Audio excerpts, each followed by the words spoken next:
Hi friends, ವಿಶ್ವ ಕ್ರಿಕೆಟ್ನ ಒಂದು ರೋಮಾಂಚನ ದಿನ ಅಂತ ಹೇಳಬೇಕು. ಒಂದು ಅದ್ಭುತ ದಾಖಲೆಯ ದಿನ ಅಂತ ಹೇಳಬೇಕಾಗತ್ತೆ. ಈ ದಿನ ಮೊದಲನೇ T20 ವಿಶ್ವಕಪ್ನ ಸೆಮಿಫೈನಲ್ ಪಂದ್ಯವು ನ್ಯೂಜಿಲ್ಯಾಂಡ್ ಹಾಗೂ ದಕ್ಷಿಣ ಆಫ್ರಿಕಾ ವಿರುದ್ಧ ನಡೆಯಿತು.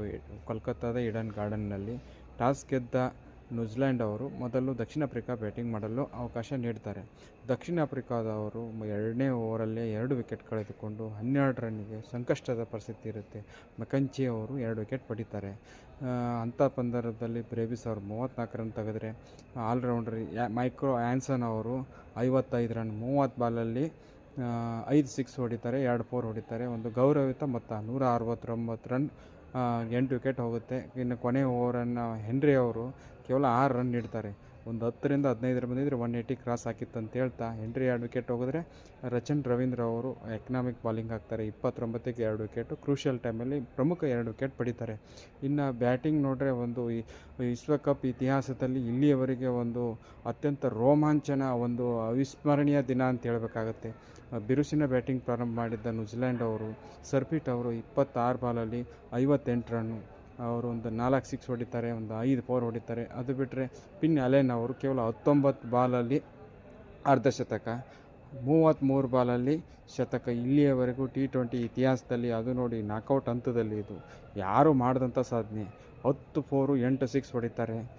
ಕೇವಲ 12.5 ಓವರ್ಗಳಲ್ಲಿ ಟಾರ್ಗೆಟ್ 173 ರನ್ ರೀಚ್ ಮಾಡ್ತಾರೆ. 170 ಹೊಡಿಬೇಕಾಗಿತ್ತು, 173 ಹೊಡಿತಾರೆ. ಬಿದ್ದಂಥ ಏಕೈಕ ವಿಕೆಟ್ ಕಗಿಸೋ ರಬಾಡ ಅವರು ಒಗಿತಾರೆ. ಬಿಟ್ಟರೆ ಎಲ್ಲರೂ ಎಕನಾಮಿಕ್ ಅಬೌವ್ 10 ಬಾಲಿಂಗು ದಕ್ಷಿಣ ಆಫ್ರಿಕಾದವ್ರು ಹಾಕಿದಂಥ ಎಲ್ಲರೂ ಅಬೌವ್ 10 ಅಂತ ಹೇಳಬೇಕು. ಮೈಕೋ ಆ್ಯನ್ಸನ್ ಅವರು ಕೇವಲ 2.5 ಓವರಲ್ಲಿ 53 ರನ್ ನೀಡ್ತಾರೆ. ಒಟ್ಟಾರೆ ಚೋಕರ್ಸ್ ಅನ್ನೋ ಪಟ್ಟ ದಕ್ಷಿಣ ಆಫ್ರಿಕಾದವರಿಗೆ ಕಂಟಿನ್ಯೂ ಆಗ್ತಾ ಅಂತ ಹೇಳ್ತೆ. ಕೊನೆಯ ಇಲ್ಲಿವರೆಗೂ ಆಗಿಲ್ಲ ಅಂತ ಹೇಳ್ತೀನಿ. ಯಾಕಂದರೆ ಎಲ್ಲರೂ ದಕ್ಷಿಣ ಆಫ್ರಿಕಾ ಫೈನಲ್ ಇಂಡಿಯಾ ಜೊತೆ ಹೋಗುತ್ತೆ ಅಂತಾರೆ. ಬಟ್ ನ್ಯೂಜಿಲ್ಯಾಂಡ್ದವರು ಅದೃಷ್ಟ ನೋಡಿ, ಅವರು ಪಾಕಿಸ್ತಾನದವರು ಸೆಮಿಫೈನಲ್ ಬರಬೇಕಾಗಿತ್ತು.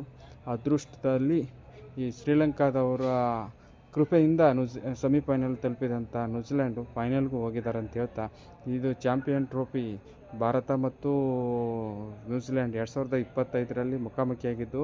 ಅದೇ ಥರ ನಾಳೆ ನಮ್ಮ ಇಂಗ್ಲೆಂಡ್ದವ್ರನ್ನ ಗೆದ್ದರೆ ನಮ್ಮ ಇಂಡಿಯಾದವರು ಮುಖಾಮುಖಿ ಆಗ್ತಾರೆ. ನಾವು ಗೆಲ್ತೀವಿ ಅನ್ನೋ ಭರವಸೆಯಿಂದ, ಫೈನಲು ಗೆಲ್ತೀವಿ ಅನ್ನೋ ಭರವಸೆಯಿಂದ ಈ ವಿಡಿಯೋವನ್ನು ಮುಗಿಸ್ತಾ ಇದ್ದೀನಿ. ಏನೇ ಆಗಲಿ, ಈ ದಿನ ಕ್ರಿಕೆಟ್ ಅಭಿಮಾನಿಗಳಿಗೆ, ಜಗತ್ತಿನ ಕ್ರಿಕೆಟ್ ಅಭಿಮಾನಿಗಳಿಗೆ, ನ್ಯೂಜಿಲ್ಯಾಂಡಿನ ಕ್ರಿಕೆಟ್ ಅಭಿಮಾನಿಗಳಿಗೆ ಒಂದು ಅವಿಸ್ಮರಣೀಯ ದಿನ, ಒಂದು ದಾಖಲೆಯ ದಿನ ಅಂತ ಹೇಳ್ತಾ ನನ್ನ ವಿಡಿಯೋ ಮುಗಿಸ್ತಾ ಇದ್ದೀನಿ. ಜೈ ಹಿಂದ್.